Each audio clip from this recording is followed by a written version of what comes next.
के इस पावन धरती पर मैं यहाँ सामने सब विराजमान सजाड़ा और सोबड़ावास गांव के आप सभी लोकतंत्र के माई बाप जो आप विराजे हो, उन सब का हृदय की गहराई से धन्यवाद देता हूं कि मुझे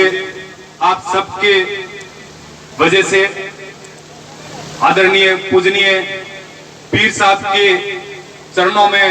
बैठने का सानिध्य प्राप्त हुआ। इस सब के लिए मैं आप सबका कोटि कोटि धन्यवाद देता हूं।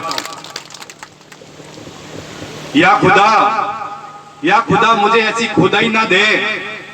या खुदा मुझे ऐसी खुदाई नहीं दे कि मेरे सिवा कोई दिखाई नहीं दे, कि मेरे सिवा कोई दिखाई नहीं दे।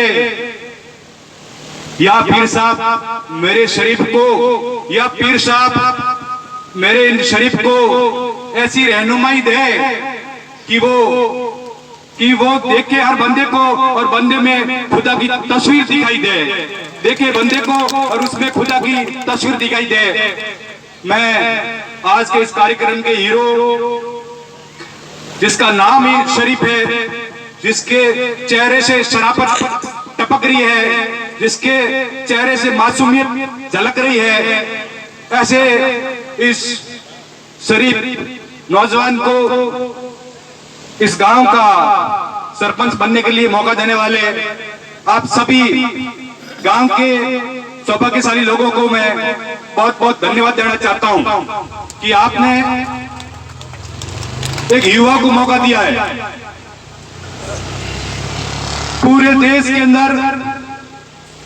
और पूरे विश्व में आप इतिहास उठा के देखोगे तो जितने भी क्रांतियां की है, जितने भी सामाजिक आर्थिक राजनीतिक बदलाव किए हैं, वो अनुभवी बुजुर्गों के आशीर्वाद से, युवाओं के माध्यम से ही संपन्न हुए हैं। इसलिए इस भाई शरीफ जिसको सरपंचाई का मौका मिला है, सभी धर्म सभी शास्त्र कहते हैं कि पंच ही परमेश्वर होता है। जिसको खुदाई का मौका मिलता है, जिसको सरपंचाई का मौका मिलता है, मेरा व्यक्तिगत रूप से मानना है, मैं 17-18 साल सक्रिय पत्रकारिता में रहा हूं, जर्नलिज्म में रहा हूं। मैंने जयपुर से लेकर भोपाल से लेकर देश की राजधानी दिल्ली में राजनीतिक पत्रकारिता को कवर किया है। देश के बड़े बड़े नेताओं को, मुख्यमंत्रियों को, प्रधानमंत्रियों से मेरा जुड़ना हुआ है। या भाई इंग्लैंड गांधी बैठे हैं, ये बताते थे दिल्ली प्रधान साहब से मिलना होता था। मेरा जो राजनीतिक अनुभव है उसके आधार पर मैं कहता हूं कि भाई शरीफ, आप के माँ बाप ने आपका नाम शरीफ रखा है और पीर साहब की मेहरबानी से, आशीर्वाद से आपको ये खुदाई का मौका मिला है, रहनुमाई का मौका मिला है। तो आपसे मेरी गुजारिश है